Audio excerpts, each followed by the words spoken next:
Hello children, हम transcription एक general introduction कर चुके थे लास्ट क्लास में। अब ट्रांसक्रिप्शन एनसीईआरटी ने transcription in prokaryotes and transcription in eukaryotes separately समझाए हैं with diagrams. So both are important क्योंकि दोनों में फ़र्क है। Transcription in prokaryotes and transcription in eukaryotes में फ़र्क है। सो उसको दोनों को अलग विद डिफरेंस के पॉइंट ऑफ व्यू से अपन समझेंगे। आज अपन ट्रांसक्रिप्शन इन प्रोकैरियोट समझेंगे। उससे पहले कुछ बातें मैं क्लियर करना चाहती हूँ कि जीन्स को स्ट्रक्चरल यूनिट ऑफ इनहेरिटेंस कहा गया, हमेशा से पहले से कहा जा रहा है, पर एक जीन्स एक वेग टर्म है जिसको कि एक पर्टिकुलर, क्योंकि जीन्स क्या हो रहा है, अगर हम बोलते हैं स्ट्रक्चरल यूनिट ऑफ इनहेरिटेंस है तो उसमें genes is nothing but DNA का एक सेगमेंट। जीन क्या है? It is nothing but DNA का एक सेगमेंट है। वो टीआरएनए भी बनाता है और आरआरएनए भी बनाता है। मतलब उस डीएनए के सेगमेंट के ऊपर टीआरएनए और आरआरएनए बनाने का भी कोडेड लैंग्वेज है। तो जीन्स को हम हमारे ट्रांसक्रिप्शन के रेफरेंस से डिफाइन नहीं कर सकते। क्यों? क्योंकि ट्रांसक्रिप्शन क्या है? What is transcription? That is DNA से एमआरएनए बनना। ठीक है। सो ये जो स्टेप है डीएनए से एमआरएनए बनना, ये और एमआरएनए से क्या पे कोडेड लैंग्वेज से क्या बनना? प्रोटीन। सो इस स्टेप को बताने के लिए जीन एक वेग टर्म है। तो मोर करेक्ट टर्म जो यूज किया गया है, क्वेश्चन आता है cistron. For to define this transcription point of view से, a segment of DNA that codes for a polypeptide chain. So a segment of DNA that codes for a polypeptide is cistron, to be more correct। ठीक है। सो ये term आया। अब इस term को देखते हुए दो और टर्म्स इंपॉर्टेंट हैं जो कि दिए हुए हैं एनसीईआरटी में। वो कौन से टर्म्स हैं वो मैं यहाँ लिखती हूँ। वो पहला टर्म है मोनोसिस्ट्रॉनिक। मोनोसिस्ट्रॉनिक, ठीक है। मोनो मतलब वन। तो ध्यान रखना, यूकैरियोट्स में द सिस्ट्रॉन का फॉर्म मतलब the transcription unit which is coding for a polypeptide, only one polypeptide is coded in that structural gene उत्ते पार्ट में segment of DNA। so किस रूप यूकैरियोट्स के DNA हमेशा वन सिस्ट्रॉन के रूप में ही आपको मिलेंगे which is coding for a polypeptide। so eukaryotes में मोनोसिस्ट्रॉनिक होते हैं और प्रोकैरियोट्स जो हैं वो क्या होते हैं? पॉलीसिस्ट्रॉनिक। ये बात ध्यान रखना, ठीक है। मतलब बहुत सारे, वो जो पूरा डीएनए का सेगमेंट है उसमें एक साथ बहुत सारे पॉलीपेप्टाइड्स को कोड करने वाली सेगमेंट जीन्स हैं, and that whole number of polypeptide को कोड कर रहे हैं।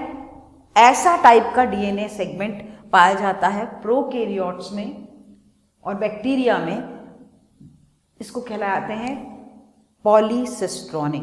But eukaryotes including human beings, all eukaryotes have DNA का वो सेगमेंट जो ट्रांसक्रिप्शन यूनिट है that is monocistronic, coding for only one polypeptide और प्रोटीन। ठीक है, वन पॉलीपेप्टाइड के लिए ही उतना ही बना रहता है। ठीक है। एक और चीज, जो मोनोसिस्ट्रॉनिक टाइप का डीएनए सेगमेंट ट्रांसक्रिप्शन यूनिट है इन केस ऑफ यूकैरियोट्स, उसमें एक और एडवांस्ड फीचर होता है। वो क्या है? सपोज ये एक डीएनए का ट्रांसक्रिप्शन यूनिट है, ठीक है। ओके, ये एक ट्रांसक्रिप्शन यूनिट है। अब जो सेगमेंट ऑफ, जितना सेगमेंट ऑफ डीएनए है उसमें जो भी सेगमेंट में बीच में there are regions which are not coding for any polypeptide which have no message. ठीक है, ऐसे पूरे इस यूनिट में सिस्ट्रॉन में there are some genes, there are some part of a segment of DNA which are not coding, non coding, ठीक है, and in non coding regions को बोलते हैं इंट्रॉन्स। क्या बोलते हैं इनको, इंपॉर्टेंट है, पूछते हैं, इंट्रॉन्स। और जो कोडिंग सेक्शन है, मैं ऐसे करके बना रही हूँ डिफरेंट, जो कोडिंग रीजन्स हैं, ये यूकैरियोट्स की बात बता रही हूँ, उनको बोलते हैं एक्सॉन्स। क्या बोलते हैं उनको, एक्सॉन्स। तो जीन्स जो है इन यूकैरियोट्स, आपने देखा पूरी जीन में there are non coding regions, फिर कोडिंग रीजन्स मतलब वाली चीजें जो पॉलीपेप्टाइड को कोड कर रहे हैं, फिर नॉन कोडिंग, ऐसे बीच में। तो जीन्स पूरी एक कंटिन्यूस नहीं है, स्प्लिट है।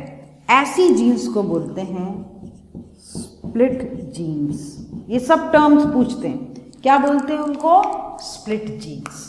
ठीक है, so before starting the transcription in prokaryotes, एक डीएनए सेगमेंट या एक cistron which is coding for a polypeptide which is responsible for forming mRNA and then thereafter protein. How does it look?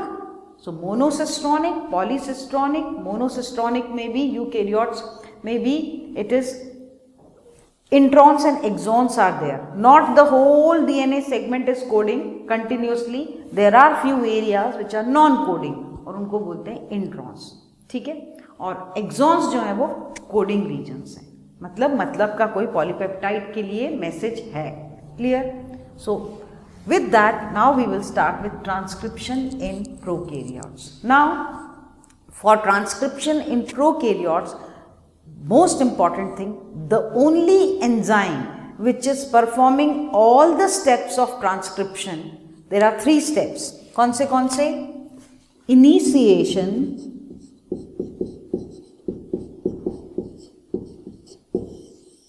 second elongation,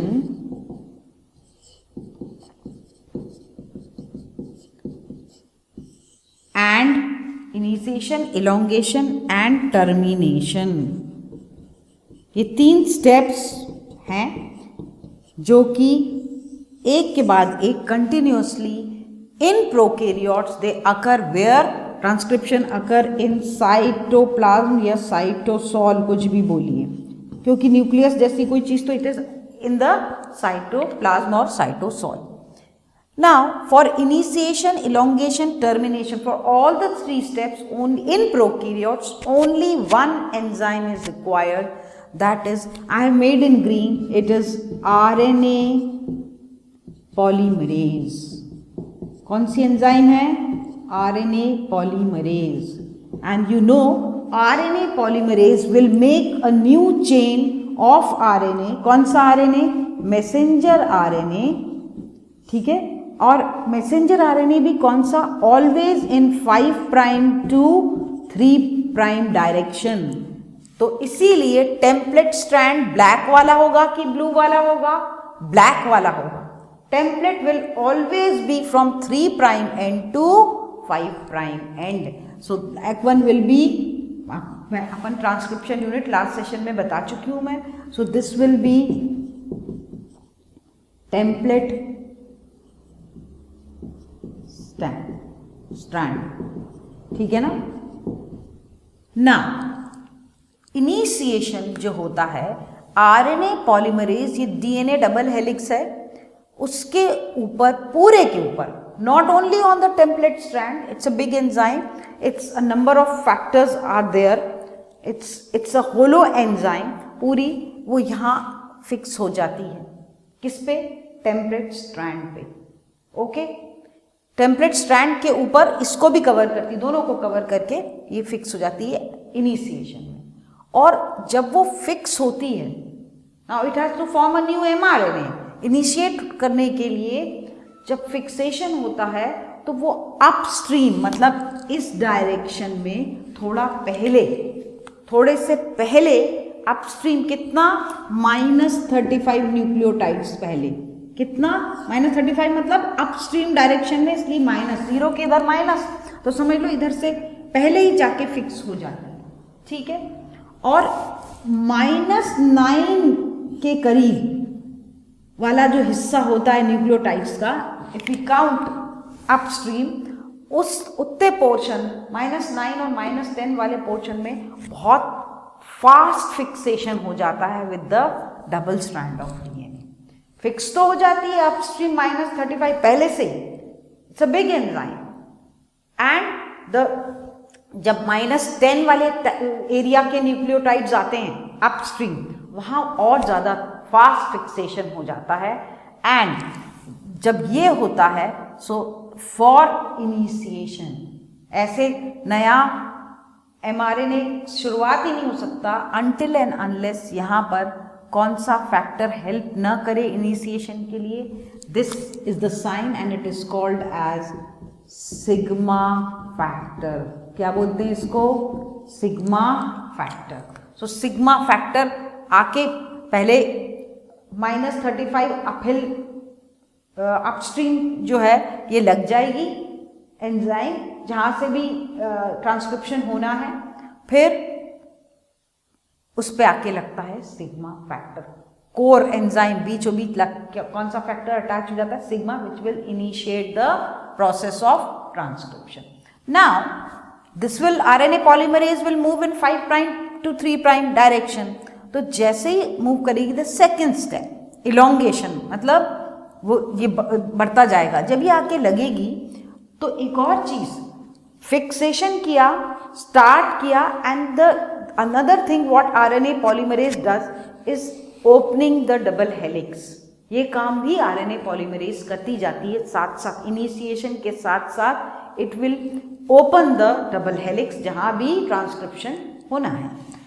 so suppose ये area open है, ठीक है, ये open area है। अब it will form, it is moving forward. जैसे ही थोड़ा आगे मूव करती, मतलब इनिशिएशन स्टार्ट हो गया, सिग्मा फैक्टर निकल जाता है। जब भी मैंने यहाँ सिग्मा फैक्टर नहीं लिखा है, वो रिमूव हो जाता है and the polymerase is moving. And देखो ये 3 प्राइम तो इसलिए ब्लैक वाला ये नीचे आ रहा है, तो इसके अगेंस्ट क्या लगते जाएंगे? न्यूक्लियोटाइड्स के अगेंस्ट क्या लगते जाएंगे? ये mRNA के न्यूक्लियोसाइड फॉस्फेट्स लगते जाएंगे, ऐड होते जाएंगे, ठीक है। और mRNA क्योंकि सिंगल स्ट्रैंड है तो कुछ 9-10 न्यूक्लियोटाइड ही कॉम्प्लीमेंटेरिटी शो करेंगे यहाँ पर, यहाँ पर बाकी के फ्री होते जाएंगे। ये आगे बढ़ती जाएगी, ये mRNA का जो स्ट्रैंड है वो फ्री बाहर की तरफ, DNA डबल हेलिक्स से बाहर की तरफ अलग होता है। कुछ बस 9-10 न्यूक्लियोटाइड से ही ये अंदर की तरफ फिक्स्ड रहता है, बाकी सब फ्री हो जाता है mRNA, ठीक है। और ये मूव करती जाती है, नए नए न्यूक्लियोसाइड फॉस्फेट्स आते जाते हैं एनर्जी ले लेके, एंड उस एनर्जी से ये बॉन्डिंग होती जाती है और फिर ये फ्री छूटता जाता है। This is all done by RNA polymerase. अब ये है इलोंगेशन। जब now the third step is termination. जब लास्ट में जिस एरिया तक ट्रांसक्रिप्शन यूनिट है खत्म होने वाला है, उस जगह पे फिर इस एंजाइम में एक फैक्टर आके जुड़ जाता है, उसको बोलते हैं रो। पहले से नहीं होता, बाद में आके जुड़ता है, उसको बोलते हैं रो फैक्टर। क्या बोलते हैं उसको? रो फैक्टर, या और also called as termination factor. क्या बोलते हैं? Termination factor. ओके, सो और ऐसे ही सिग्मा फैक्टर को और also called as initiation factor. So वो टर्मिनेट रो फैक्टर आके अटैच हो जाता है, और जैसे ही रो फैक्टर अटैच होता है mRNA पूरा अलग। सो दिस इज व्हाट नया बना हुआ mRNA, इसको बोलते हैं mRNA ट्रांसक्रिप्ट, ठीक है। और ये अभी इमेच्योर है। अभी मेच्योर भी कैसे होता है, क्या इमेच्योर में क्यों बोल रही हूँ मैं आपको बताऊंगी। सो इमेच्योर mRNA ट्रांसक्रिप्ट है, ये बन गया है। और ये भी अलग हो जाता है जैसे ही रो फैक्टर अटैच होता है आरएनए पॉलीमरेज से, और आरएनए पॉलीमरेज भी, रो फैक्टर और आरएनए पॉलीमरेज भी बाहर हो जाते हैं और वापस हेलिकली कॉइल हो जाता है। ठीक है, जो अनवाइंड हुआ था यहाँ पर वो वापस डीएनए का जो हेलिक्स फॉर्म है वो बन जाता है। This is how transcription in prokaryotes occur and 3 steps are there: initiation, elongation, termination, all done by RNA polymerase. So एक बार ये डायग्राम सहित ये आता है तो इसको एक बार ज़रूर देखिएगा कि किस तरीके से ये होता है। So the 3 types of जो RNAs हैं, mRNA, that is messenger RNA, tRNA and rRNA, all are needed to synthesize a protein. कौन से 3 टाइप के आरएनए लगते हैं प्रोटीन सिंथेसाइज करने में, mRNA, tRNA एंड rRNA। ठीक है, mRNA is messenger RNA. Protein अगर बनना है तो तीनों आरएनए रिक्वायर्ड रहते हैं। मैसेंजर आरएनए जो है वो उसका काम क्या है? It provides the template. ठीक है, मैसेंजर आरएनए क्या करता है? इट प्रोवाइड्स द टेम्पलेट, क्योंकि प्रोटीन इसी पे बनेगा। ठीक है, टीआरएनए क्या करता है? It brings the amino acid. Protein किससे बनते हैं? अमाइनो एसिड से। And reads the genetic code. Genetic code को भी रीड करता है, plus it brings the amino acid. ये टीआरएनए का काम है। और आरएनए जो है राइबोसोमल आरएनए, वो कैटालिटिक और अमाइनो एसिड्स को जोड़ने के लिए उसमें कैटालिटिक प्रॉपर्टी होती है, क्योंकि अमाइनो एसिड्स को जोड़ने के लिए पेप्टाइड बॉन्ड चाहिए, पेप्टिडाइल ट्रांसफरेज चाहिए, पूरी एक पॉलीपेप्टाइड चेन बनाने के लिए। तो कैटालिटिक स्पेस देता है, that is site where proteins are synthesized, that is provided by rRNA। और जो ड्यूरिंग ट्रांसलेशन, मतलब प्रोटीन का एक ट्रांसक्रिप्शन के बाद next step is translation, actual making of protein.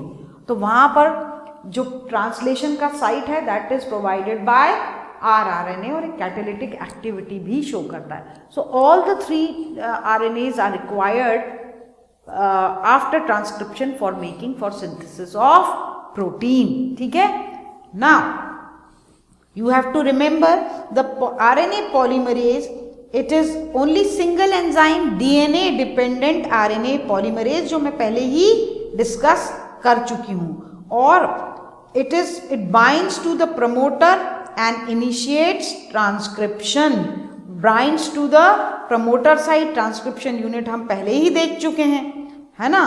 और जब बाइंड करेगी तो वो इलोंगेशन में भी हेल्प करेगी, हेलिक्स को ओपन भी करेगी।